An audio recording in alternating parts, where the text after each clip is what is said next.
All right. Ah, we are here. We are live. We are going. Like the last three times I've jumped in, right when we get started, StreamYard pops up and tells me something broke. It just did it again.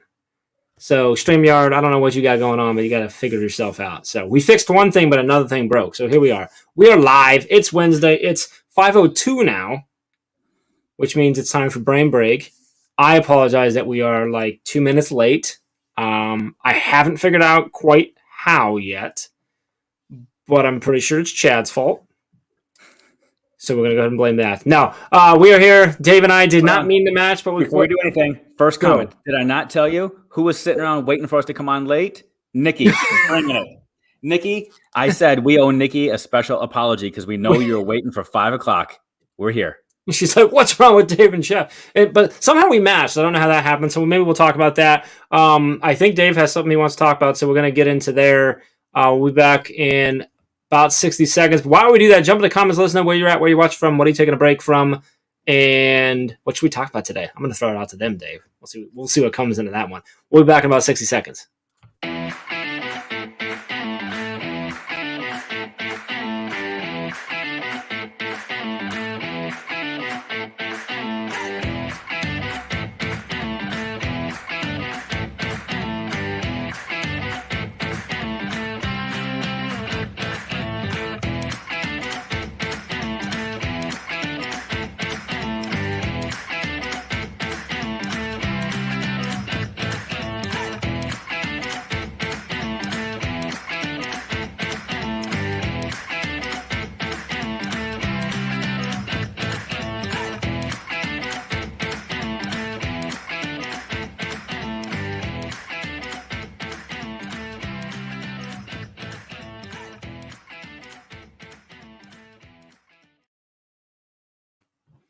All right.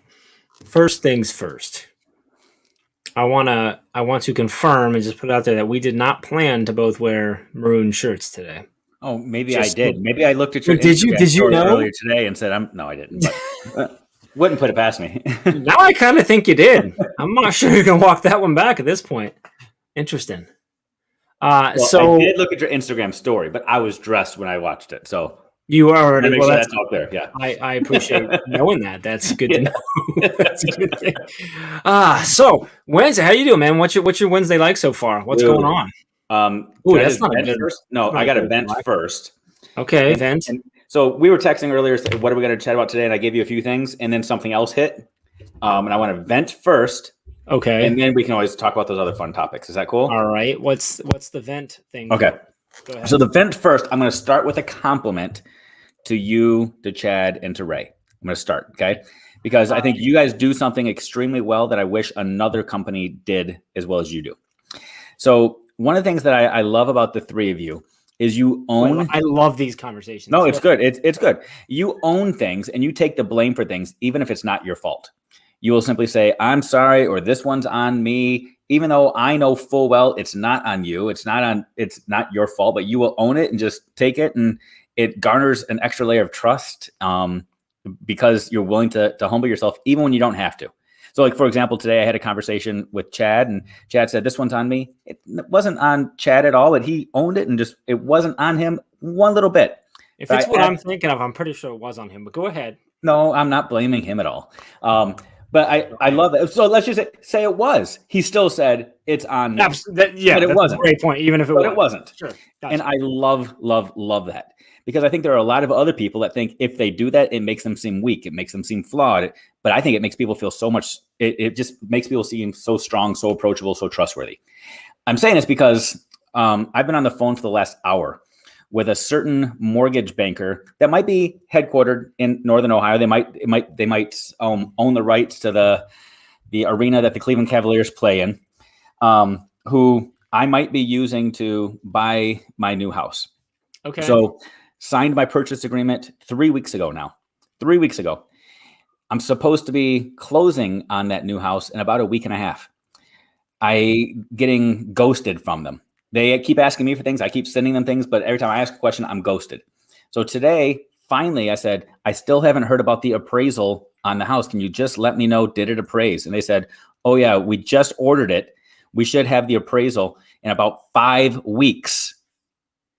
And I said, that is unacceptable. That doesn't work. And they said, sorry, it's not our fault.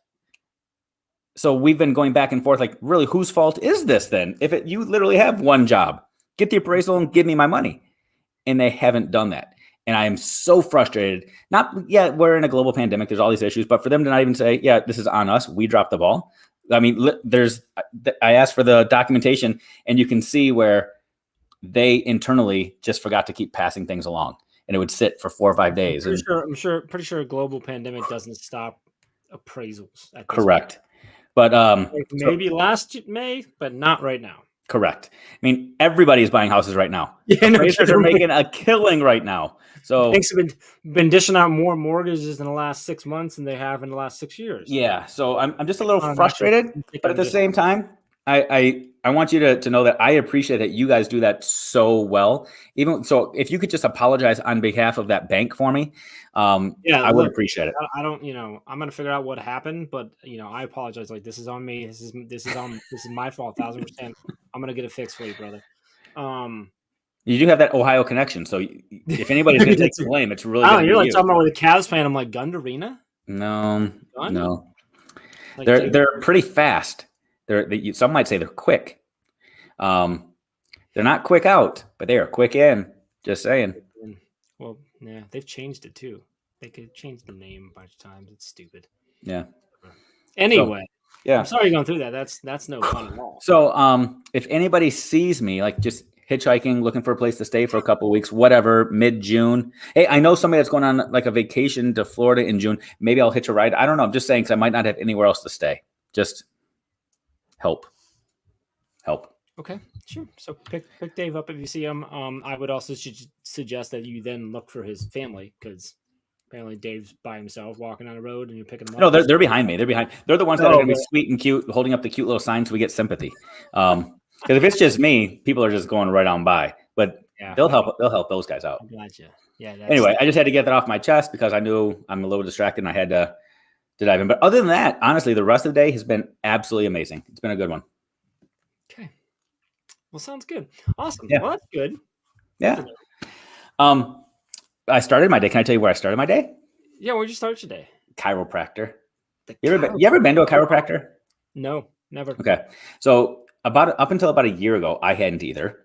I wasn't quite sure if it was real doctor, real medicine stuff or not. Like, I wasn't sure. Like, is this legit or not? And I didn't even go to a regular doctor.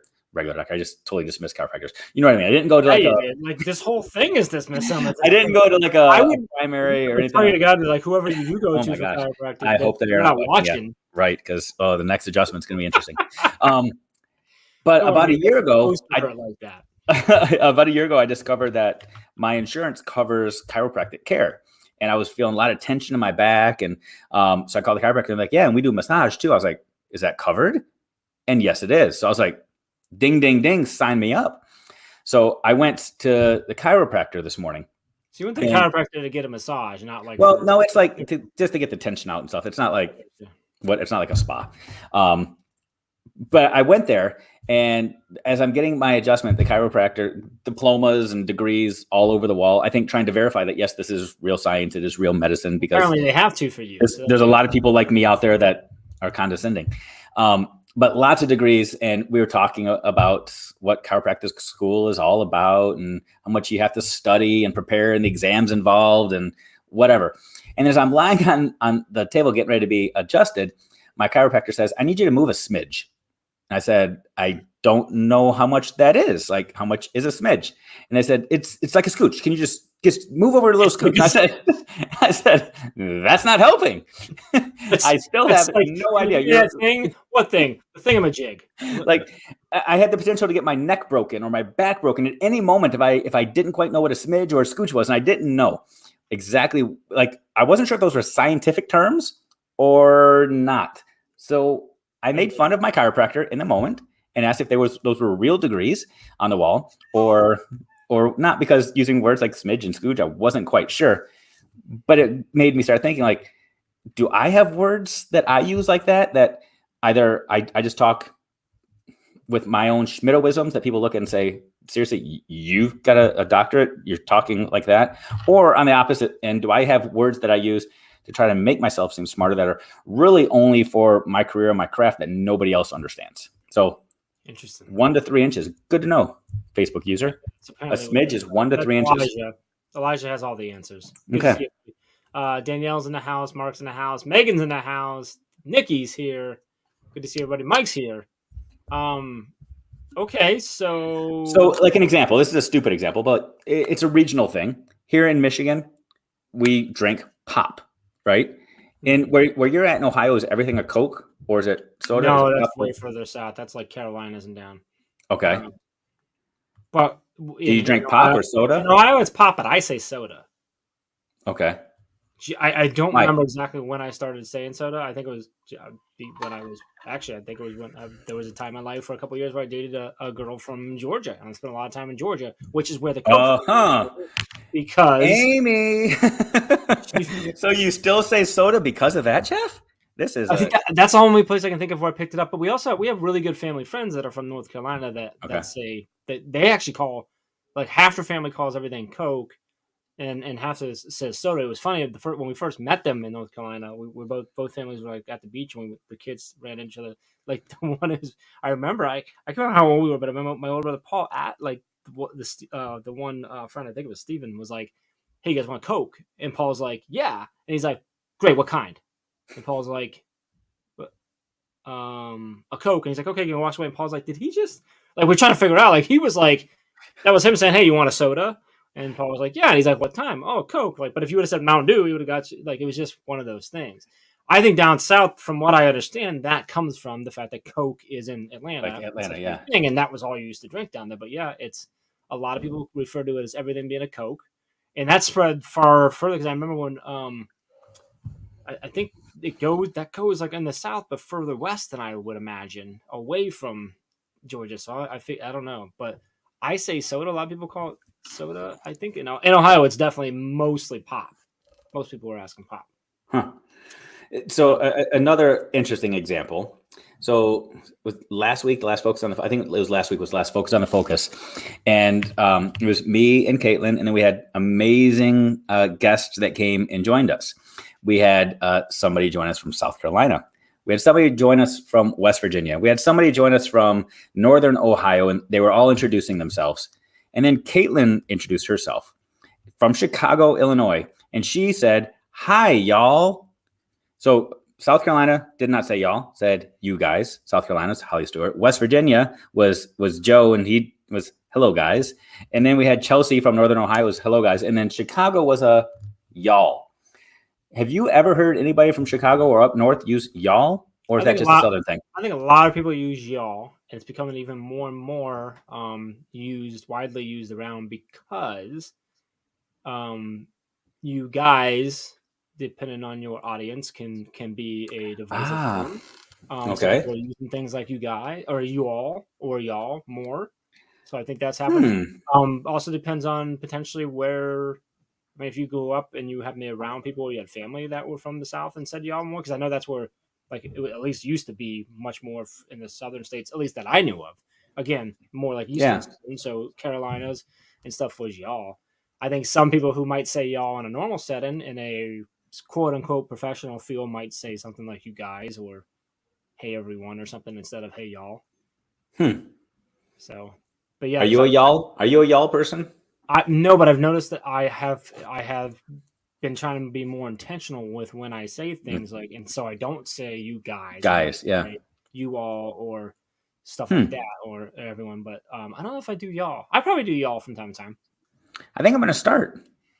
You're gonna start doing y'all? What? I'm going to start because I feel like it used to have the connotation that it meant, I don't know, I'm going to use another derogatory, like hillbilly. Like if you're using y'all. Come back now, you hear? Right? But now I feel like that's Southern hospitality talk. That's what that is. It sounds like if you use y'all, it means that you're progressive, you are inclusive. And so I'm going to start using y'all. I like that. I like that. He says Michigan. So Elijah said people in Michigan made fun of him for saying guys instead of folks. People in Michigan say folks more? In your world, Dave, or is that just where Elijah happened to be? I've never heard folks. This, if you watch right now, like, I really want to see, like, drop in the comments, like, what are some of these terms that we don't even know of that maybe What are like, some of your isms? Yeah. that you think are just your area or strange in an area that you went to sometime or whatever. I just remember when that same family that we knew there was a one of the younger cousins was a young girl, and she used to tell us that we said peanut butter funny. I say it like that because she had the cutest little, the strongest, like for this little girl, really, really strong Southern accent. So she said butter, like, and she used to tell us, you say peanut butter funny. And we're like, what? And for us, obviously, we were from North, so that was funny, an accent to us where we had the accent to her. And that sparked some conversation. I'm like, oh, like, so depending on where you go, like anyone could have an accent to you, right? That's and funny. Yeah. It changes. So, yeah. So in Ohio, if somebody says, how far away is something? Do you respond in hours or miles? Because in Michigan, everything is how many hours away is it? So if like how far away is your cabin up north? It's 2 hours. It's not 100 miles. It's 2 hours. I want to say that probably depends on I don't know where the line is, but like if you were like About 2 hours away from you, maybe. Yeah, but if you were like, how far is the school from your house? Well, I don't know. 10 minutes. I would either say, oh, it's about a 5-minute walk, or I'd say it's like less than 1/10 of a mile. Or if you're like, oh, how far is Cleveland from you? Yeah, what about well, no, now I'm thinking about it. A lot of times I say 30, 35 to 40 minutes. But a lot of times I was gonna say, I think you're a time guy because we were talking Cedar Point just yesterday. I do. I definitely and you said 2.5 hours. Yeah, definitely do time more than anything else. Yeah. Interesting. Nikki says crayon is just crayon. Well, that's just lazy. That's how most words come into play, which is where y'all came in too. And make it so a lot of people are a lot guys of thing, think guys because if we can Yeah. The thought is if we do that now, then growing up, young girls realize that it's not always supposed to be guys, right? Like it's you people, it's folks, it's friends, it's right, whatever it might be, because they're not all guys. Which is one of those things that like I'm 30 something, 35 years old, 36 years old. I was like, how old are you? No, you're not 35 anymore, Jeff. Well, no, when I realized when I first heard that, I'm like, oh my gosh, like my entire life I would never thought of that. Like, but that's weird. Right. We call everyone guys. Anyway. That's not where I thought that conversation was going. I liked it though. Yeah, me too. Like the chiropractic thing to me is, I thought because your joke with her was like she was using words that were not we're not smart, more sophisticated. Words. Yeah. So we were going with if you say things, use sophisticated words to try and prove that you know what you're talking about or anything like that. And we went a different way, which I'm okay with. And I'm okay with that too, because I don't know that either one of us really knows smart words, so that we couldn't have even had that conversation. So I'm glad it went this direction, so we didn't have to embarrass ourselves. I think I used the word vernacular once, and it was awesome. I was like, that was a good word. Did you use it in the right context, or did you say, I don't know what vernacular means? I'm pretty sure I heard that on Blue Bloods for the first time. Ooh, okay. I'm like, oh. If Tom Selleck or Donnie Wahlberg are pulling it out, no, it was Renzulli, Jamie's training officer. Okay. When the guy used the word, and he goes, "Oh yeah, I'm not familiar with the vernacular," which is he was like being condescending to the guy. That's funny. Yeah, that's interesting. So, yeah, okay. Yeah.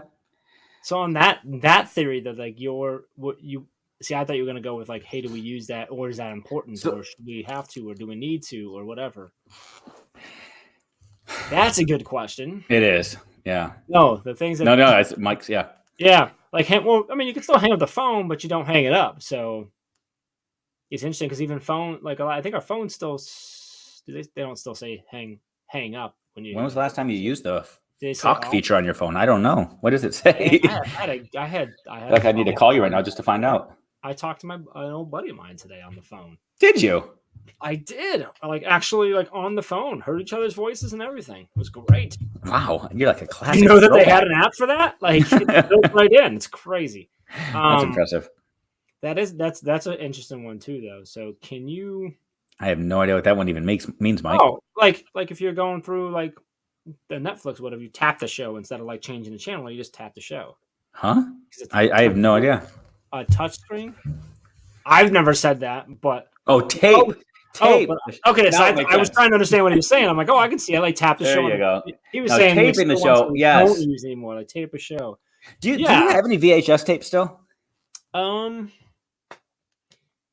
I don't think so. We might have one or two that like my in-law gave my wife, and she did like an old movie. Like I think I have Die Hard on VHS, and I just didn't want to give it up, so I kept That's it. a classic. No way. I Yeah. know, But do you but have a VCR? no, no, no. Do you watch DVDs? We have DVDs, but I've kind of refused to buy them anymore because I'm like, why on earth are we buying DVDs? We have we have DVD player, and we Mhm. have we have an Xbox you can play DVDs on. But I'm like, we also have Digital apps. We have Yeah. Apple TV, Netflix, Hulu, Disney Plus. What else? Yeah, Disney Plus. I don't know, like 6 streaming things and cable DVR. I'm like, we don't have to tape anything. Like I have, Amazon Prime TV. Like Yeah. anyway, Yeah. Takes me what? back to the conversation we had last Yes, week on it trying to does. It figure out says cable N. and internet. Yeah. It It says says N. N. Okay. What hand symbol do you use to represent a phone? Yeah, that's what they've shown that with kids. Like if you do this, kids will do like this or this. Huh. To Or show. this. Nikki still has VHS tapes and players. I actually do too. I'm teaching my youngest kids classics. Like we have The Lion King on VHS, and some old National Geographic shows. And I put a VCR in their room and basically told them, if you can figure out how to play it, you can watch movies in your room. So every once in a while they'll go up there and just try to figure it out. Do they figure it out? Or Not that I know there may or may. they're probably like, what is it? Lion King? Okay, I'll just Google that and get it. Right. Yeah, we figured it out. Listen. They're watching it on their phones, right? Yeah, no, exactly. Like, don't need to. That's funny. Interesting. Yeah. Yeah, that's so. I like you guys can keep dropping those in there. Like, who else? Like, what are the words that we do? Mike said beta. I'm not sure if you're talking about Mike there. If you're gonna expand on that a little bit. Did you have a beta or did you have VHS? Do you remember beta? No. Do you remember? Oh, beta. Okay. No. So when VCRs were first invented, so this is like early 80s, there were two different types, sort of like Blu-ray versus DVD. So there was beta and then there was VHS. And beta, what everybody thought was actually going to be the thing that took off. It was a little bit smaller, more condensed, and supposedly it was better quality. But VHS somehow stormed the market. And there are some beta tape players still out there. Dipping over there, apparently. She was out. Sorry. School. Anyway, you figure that out. Beta. No, I never heard of beta. That's literally the first time I've ever heard of it. Yeah. Huh. Okay. Well, go do your research tonight. I don't think I'm going to, but okay. I'll send you some articles. You're not going to get away from this one. Well, everyone thought like Blu-ray was going to change everything, and it only did for like 3 years, and everyone was like, "Oh, never mind." Like because the internet started taking off, and you could watch it digitally. Were you an original Netflix member where you had to like take them back to the mailbox and wait 3 days? Yep. Or did you do Blockbuster as well? I didn't do Blockbuster. We did Netflix. Okay. So we did you both. Go online, you have to go hopefully find the one that you got and be like, yeah, 3 weeks. And then you wait 3 days, whatever. But then Blockbuster, they tried to up the ante and they said, or you can bring it back to the store and swap out here, which every single day then a new movie was coming either Blockbuster or Netflix. So it was, I don't know, different times. What the Blockbuster did is Blockbuster was still betting on the fact that we all wanted to not be lazy. Correct. Which is just not the American way.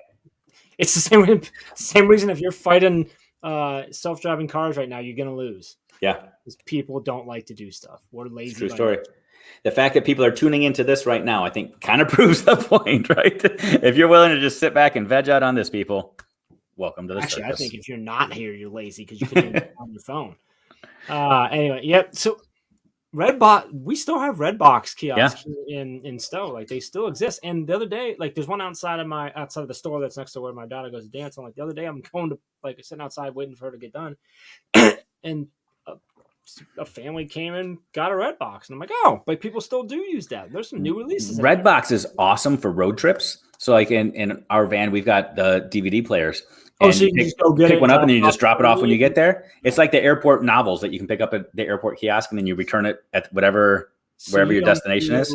Oh, can you drop a Redbox off at any Redbox? Any Redbox, yep.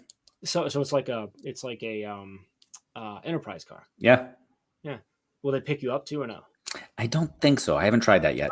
So you don't have like Wi-Fi on the run and stuff for the kids, like that. You guys don't buy into that? No. Yeah, one of the best things we ever did was to check the box yes to the Wi-Fi on our. Really? Yeah, we have we have Explorer, and we got like a 6 month free or something like that. No, what did we do? No, sorry, not we didn't get 6 months free. It was enabled, so you could get Wi-Fi where your car becomes a Wi-Fi hub. Has its own Wi-Fi. So we used it last summer. We went on vacation because we're like kids, and it was great. And we've never turned it off since. Oh wow! Like a month, and I'm like, we've never turned it off because like it's just like just it's amazing. I'm like, apparently it's worth the money that I pay every month for it. The kids love it. I'm like thinking about turning it off, but we don't. I might need to look into that because it's a possibility. I didn't check the box. Sort of like when the Sirius XM, when it comes and goes. Normally, I actually keep the Sirius XM, but maybe I don't need to now. I'll get the app and I can just use Wi-Fi. Sirius, and it's kind of a pain because they don't let you. It's not easy to cancel. You have to get online to cancel. But you do the free, like Ford's got a free trial. Like we got a free trial. I keep it for a month. I kept it for a month. Then I canceled it online. And they come back in within a week or two, and you get a thing. They get you 6 months free. I spent the 6 months. I paid for a month, which was a deal because you got to deal with the 6 months. And then I canceled online, and they give me another 6 months free. Now I have both cars. In the last 12 months, I think we paid a total of $20. Okay. Look at you. It's not easy because you got to get online. Normally, I'm not patient enough to do that. Like, I don't even use coupons because it's like too much work for me because I'm that lazy. But I'm telling you, for Sirius, for some reason, I'll do it. I feel like you're like honey. You are the walking discount code right now. Like, you want to buy something, just contact Jeff Gargas and he'll tell you what the discount code is. Honey is too much work for me.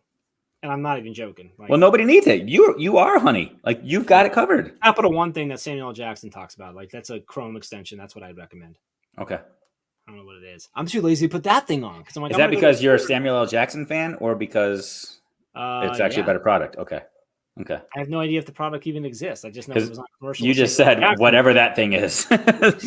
Where he says he never jokes about hot cheese. Like, I don't know. Where are we at right now? I have no idea. Oh, this is great. I do have a serious topic if and when you're ready for that, but we're about 27 minutes in, and we're about at that. Okay. But Jillian's here now, and so is Jeff Kaplan. So I think we can. So we can start. Okay, it's time to get serious. He called us gentlemen. It just got real. He's confused, but that's okay. So this morning, that's some of those words they mean different things in the South. That's gotcha. So gentleman just means people. Got it. So a few weeks ago, maybe it was even last week, we talked a little bit about how sometimes I say things and then wait and see what happens with the things I say. Like online or even in person, I'll just say some things and then just sit back and watch what happens. So this morning, I put something out on social media that I thought was a good thought. I'm curious to hear your thoughts because other people have had other opinions. So I'm curious to hear how Jeff Gargas takes this Schmittoism. Bless your heart. Bless my heart means a different thing down south. Yes. Okay. So yeah. I don't think I saw this on. Okay, and it wasn't even a controversial thing. I thought it was a good one. But then, so the statement I tweeted was, in essence, that you've got two choices in life. No, not in essence. Give me the tweet. Okay, I'll find word for word. Okay, because, so because if someone reads it. Yep, I got you. I got you. You're going to tell me how you meant it, not how. Okay, Jeff. That's important. It's important, Dave. Right. It's important. All right, word for word. I said, you can look back and say, I did the best I could, or you can look forward and say, I can be better. The choice is yours. Okay. Mm-hmm.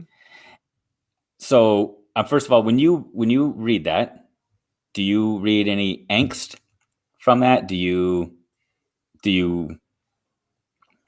what is your thoughts? And then I'll tell you my intent. So it was, you can look back and say, what? I did my best? I did my best, or you can look forward and say, I can do better. For me, it's and. So that's what some people have been saying, and I got no issue with that. But if it was your best, it can't get better. I feel like you can say I did what I did and be okay with that, but it wasn't your best if you're believing that it could be better. It was your best as of the moment that you did it. which is what you are right now. You're your best self today. That doesn't mean you can't be better tomorrow. But see, I don't know that I am my best self today. I think I can do better, which is why I want to get better. And I think it's okay for me to admit that right now I'm not my best. I think it's okay to admit that you're not your best. You can still admit I think that you're doing the best you can right now. But see, I think at times that when we say I did my best, okay, I'll own this for myself. I think at times when I make the statement, I did my best, it's me putting up a defense to say, this is why it didn't turn out better, or this is why I didn't do better. Or, yeah, I can totally see and I think at times I'm guilty of saying that statement to try to keep people away from providing feedback or making suggestions as to why it can be better. But it obviously wasn't my best if it could be better. Like, yeah, I did what I did. I did what I did with what I knew and the skills I had at that time, which is good. But it does not mean it was my best. My best can still be better. But it's the best you could at the time you could. But I disagree. No. But you just said it was. You did what you could with the skills that you had, which means. But I can do better. Well, so then let me ask. So would your I can be better be the same as I could have been better? Because that's what you're saying. Is you're actually looking back. That's the same. You're essentially looking back and say I could have been better. I could have been better. Yeah. And which is why I want to be better in the future. So if tomorrow I do better than I did today wasn't my best. Otherwise tomorrow couldn't have been better. It's true. Depending on what I guess it depends on the time frame you're looking at, which is again all in perception of how you receive those words. Granted. And so I put it out there because I know that there are a lot of people saying, truly, I did my best. I did my best. And I get it. People are working hard. And I think there's a difference between saying I did my best and I worked hard. So I want to acknowledge that. I think you can work your butt off and do hard work and have the best of intentions and be doing amazing things. But I think at times when we say I did my best, it stops us from looking for ways to improve. I think it's something that we say that we begin to live into and keeps us in the status quo of where we are. At least for me. But I also think, and I think this all comes into your mindset as a person in general, regardless of the words you use, that I could do something today and look back and be like, I did my absolute best with what I could do that. But it wasn't your best. I believe because in the moment it was the best I could do with wherever I was at. I did the best I could do. That doesn't mean tomorrow that I won't find a way to make it better. That it could possibly make it better. But you don't know for sure that you will be able to do it better tomorrow. You have no way of knowing that. So for all you know, today was your best. So if you did the best you possibly could with what you had, that statement's true until you prove it wrong tomorrow. And only if you prove it wrong tomorrow. Okay. So do you believe you should always be working to try to improve? Absolutely. Okay. So to Megan Wells' comment on here, do you see a similarity between I did my best and I'm done or I'm finished or nailed it? For me, this is for me. The thing is like we're talking about words, and words don't mean anything. Intent means everything. So you can say whatever you want. It's what you actually do and believe that actually matters. So, okay. That's why I'm struggling with this, because I'm like I know that if you told me I did my best yesterday, I'm taking that as you did the absolute best work you could do with the situation you were handed, and that you're going to try and be better next time you do it. But you did the best you could. But see, I also think if I know you as a different person, I might think, oh yeah, Dave's just putting up a wall to try and block it out. Okay, but so if I say that though, honestly, I think when I say it, I am trying to take a cop out, because if there was a way for me to do it better, I should have learned how to do it better. And I shouldn't say I did my best. I should say, ooh, is there a better way? Should I have done something better? Should I have done something differently?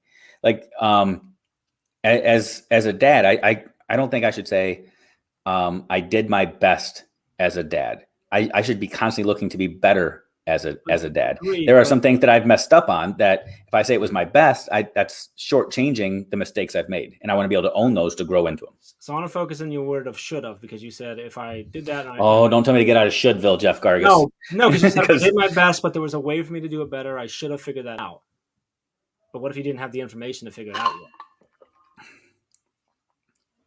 Okay, so let's talk big picture here. Okay, I'm so focused on if a student does 2 plus 2, that's pretty damn good if they figured out that it's 4, but it's not trigonometry. okay, let's talk They should have, adults. but no, Right. hold on. There's a higher state that they can go in math, so they should have figured that out then, even though they're only 4. What I'm doing is focusing on your words should have, because what we're talking about is actually just words that actually, So if putting up a defense, you could say that in a million different ways. okay, so let's talk like teaching. Okay, Sure. this year teachers worked super hard. Yes. Not dismissing the hard work, the effort, the energy, the amazing work that teachers did. Teachers were walking on water this year. I think at times, though, if we make the statement, "I did my best," and it's used as like I don't want to say an excuse, but a stiff arm to say, and here's why I might not have done the stuff that you're expecting, because I did my best. I was overwhelmed with all of the things that were happening, which is a legitimate excuse that I would not bemoan, and I would not take anything away from, because I think it's legitimate. Yes. But I think when you say I did my best, we say it to say, and that's why I didn't do more, or why I didn't do better, or why I didn't learn that thing. Yeah. Or I agree with that statement, but that's not what everyone means when they say that. So, like, again, it's we're talking about the words used versus the actual meaning of what we're trying to say. Like, you know what I mean? Like, because teachers maybe did do the best, and I can make an argument that they were the best teachers they possibly could have been this year, and the best teacher they've ever been, because they continue to educate and grow kids even in the worst case scenario. So if somebody doesn't mean they can't be better next year. So tomorrow. If somebody is the best that they could have been, and we look back and say, but here's something I wish I would have taught them, or something I wish I could have shown them to make it even better, or to have enhanced things. They were still the best they were at that time. So again, it's all relevant in the time frame. If you're like, if you said today on the 19th of May 19th, 2021, I did my best, and we looked in 3 weeks and said, okay, but let's look at the 30-day period. Was that really your best day? Well, then yeah. But up to this point, if you really truly believe you did absolutely your maximum capacity with what you were able to use to do that, then today could very well be your best. It might not have been. And so this is where I think. So I think it's semantics. Really I understand. So you're using best in comparison to time periods, and I'm using best in comparison to like a standard of quality, right? So sure. Okay, I guess I can understand that. I guess my question is, until you do better, there's no way for us to know whether it was your best or not, unless you know. You're the only one that could possibly know that, unless we've seen you do it better, or see you do it better later. Or what if we see other people? If you ran the 100-yard dash in your best time ever today, that is your best. So we don't know whether tomorrow, we hope, and we're going to work to see if tomorrow you can shave off another 1/10 of a second. But until you do, or unless you have, that is your best. And if it isn't, it isn't. Okay. I'm not 100% sure that I agree with what I'm saying. No, I got you. So we'll use the running example. So let's say that you're my coach and you see me out there running, and I do a lap around the track. So I run a 400 and I do it in 1 minute and 30 seconds. And I say, "Whew, Jeff, I gave my all. That was my best." And you look at me and say, "Actually, I saw you kind of shuffle your feet around the second turn over there, and I saw that you stopped pumping your arms around the third corner over there." I think you probably, if you would have incorporated those things, it could be a little bit better. You could go even faster than that. So It's probably not your best. That's not the best you can do, Dave. It might have been the fastest that you've gone so far, but it's not your best. Your best would be if you incorporate all the things I tell you, you go out there and you implement them flawlessly and go execute, then you're at your best, right? So then I go out there and maybe I do it again, maybe I don't, whatever. But my best is when I've executed everything as flawlessly as I can. And I think I don't think we'll ever know what our best was until after the fact. I think when we retroactively look back and say, we won't know, because even if I tell you all those things and I'm 100% right, that doesn't mean when you do them, you're going to actually do better. Yeah. We don't know that until you do, or unless you have. Again, it's it's semantics in the words of like what we're trying to see. Because regardless of any of that, even if I'm actually right in this argument, that doesn't change the fact that you can, and a lot of people use that as a cop out.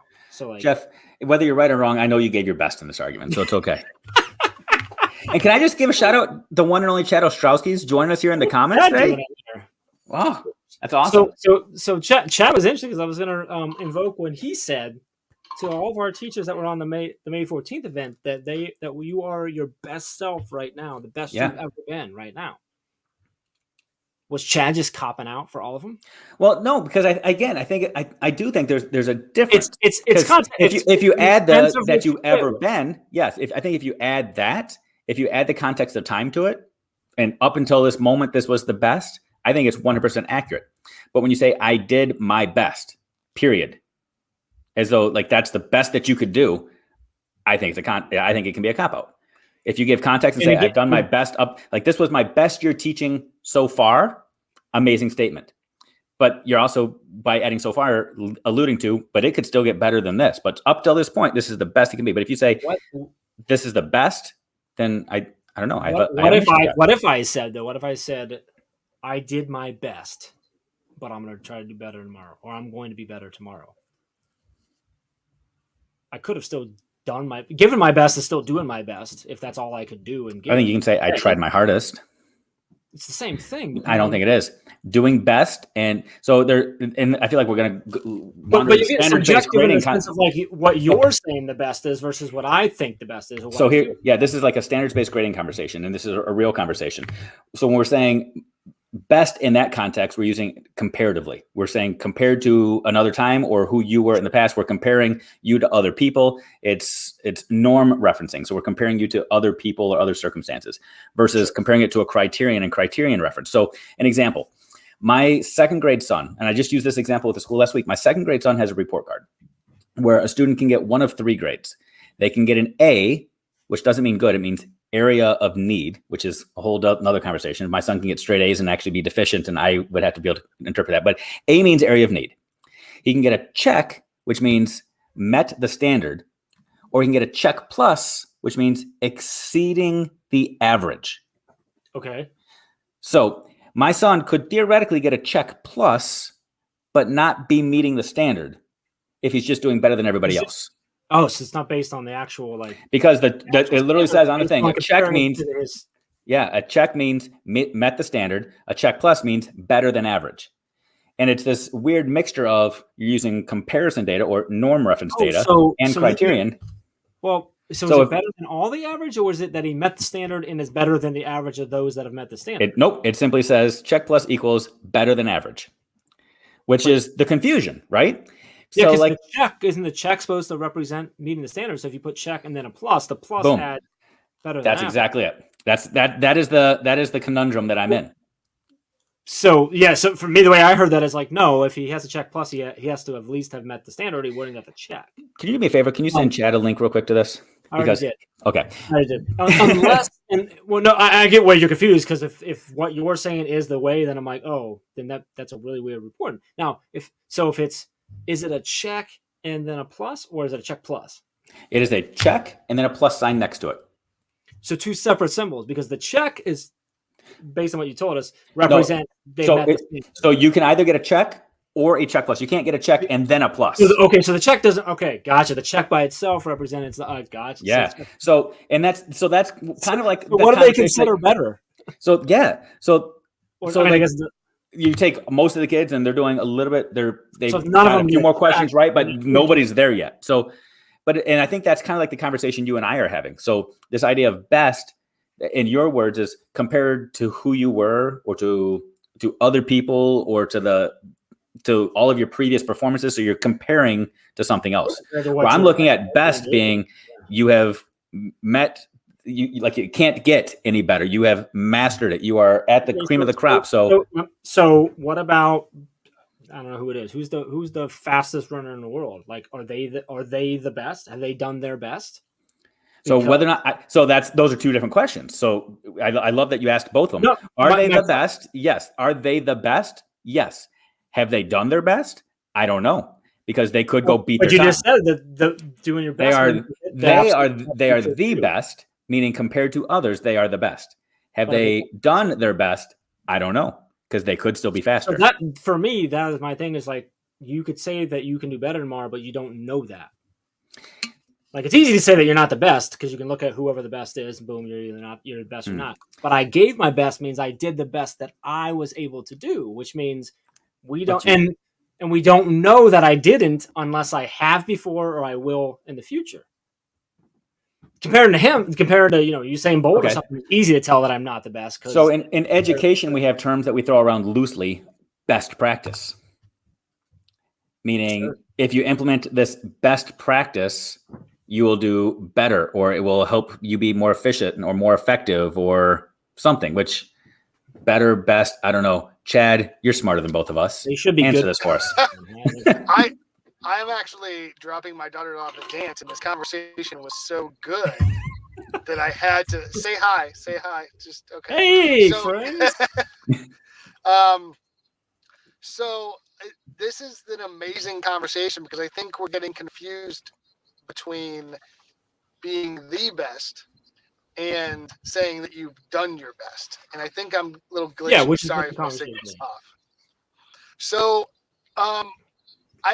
I started on Jeff's side, but now Dave kind of convinced me on the other way. But here's the thing: like you just explained, Chad, why there's not actually a side, because we're actually having two very different conversations.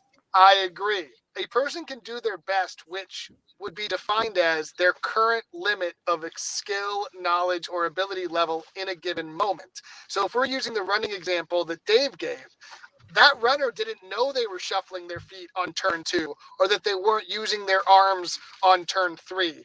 Now they have more knowledge and more skill, so they can be better than they were when they were running their current best. Okay. So let me bring an educational example into this. Okay. Sure, let's do that. Yeah. So let's say that I'm an administrator and I go into said teacher's classroom and I see some things that are amazing, but I also am documenting some things that maybe are growth opportunities, some things that they can improve on. Right. I go to that teacher, we have a little feedback conversation, and I say, Teacher X, how'd that go? And they say, I did my best. Did they? Well, they may have done their current professional best with the knowledge that they have, but we're also conflating best with good enough. Because if you did your best, it doesn't necessarily mean it was good enough for the given situation. So that teacher's best might not be good enough for their professional responsibility or for their students or for the level that they need to be at professionally. That just means it was the best that they could possibly do in that moment. After they receive additional feedback, they could be better. So their best needs to meet the need of the situation that they're in. Does that make sense? So would we ever change the name of this company to Teach Best? No, because then it would. No, I'm not going to get into it. It's a stupid name. But, yeah, I don't like the way that rings. So no, this is a whole other conversation.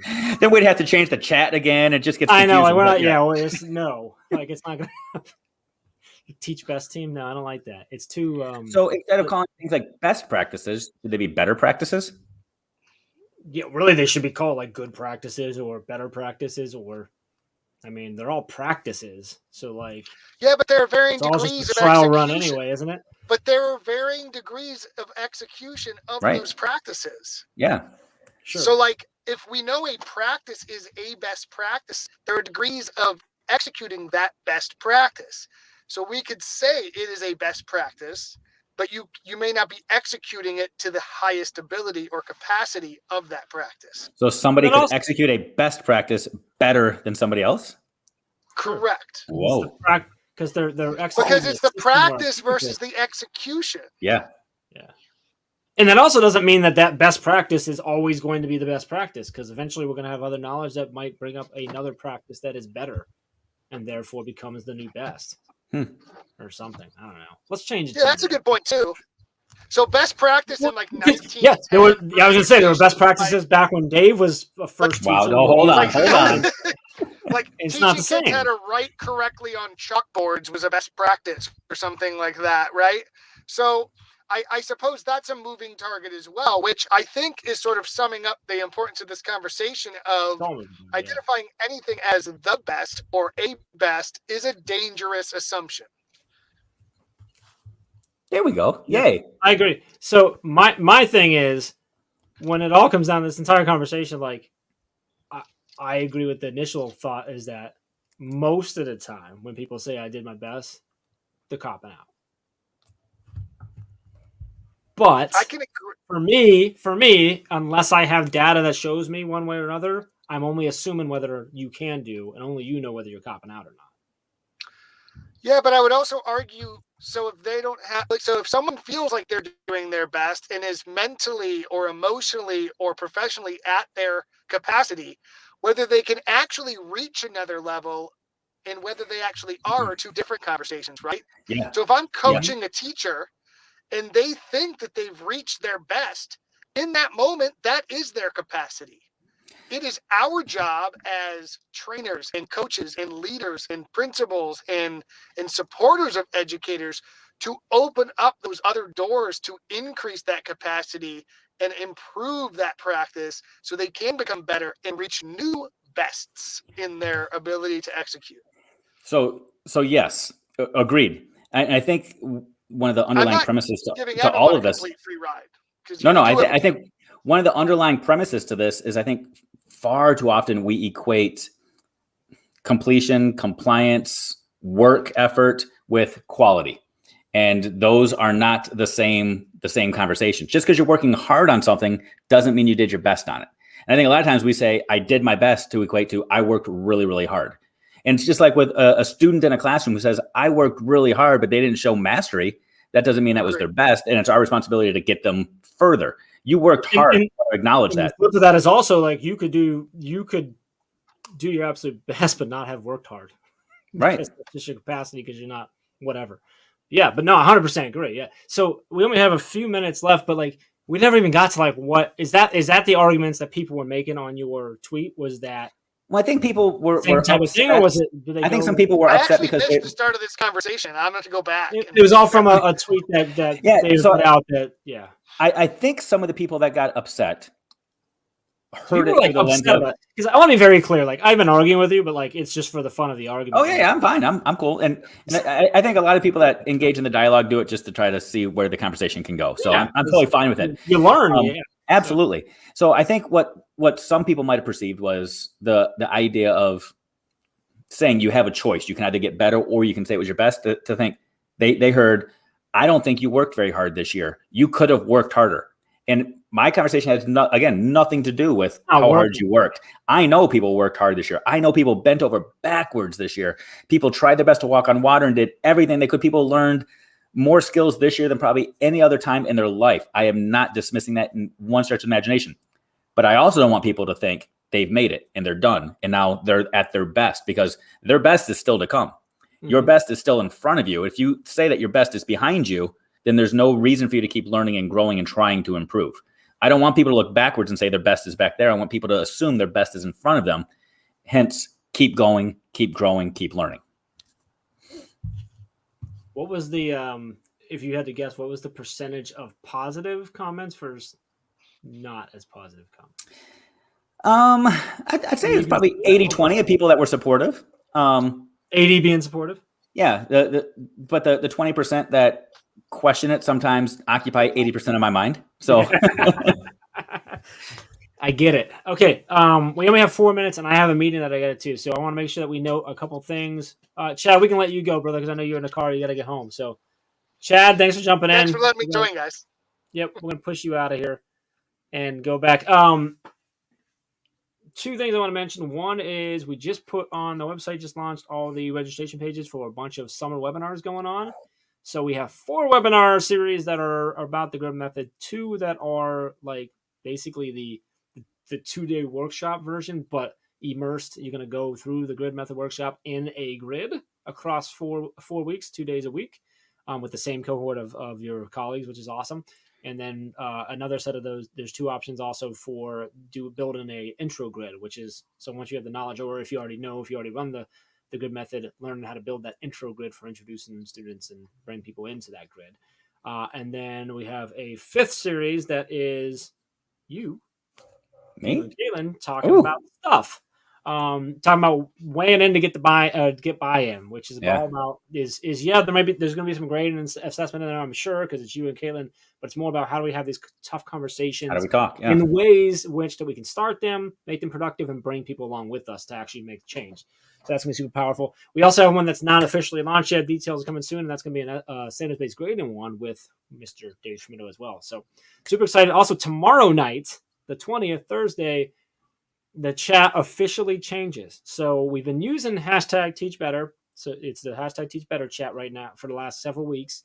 Using both hashtags. We're going to continue to use both hashtags, so we don't want to lose any of our Master Chat family. But tomorrow night it officially changes. We're no longer doing an hour. It's going to go to a 30-minute chat with 4 questions, followed by a 30-minute recap. So it still starts at 8 p.m. Eastern Time.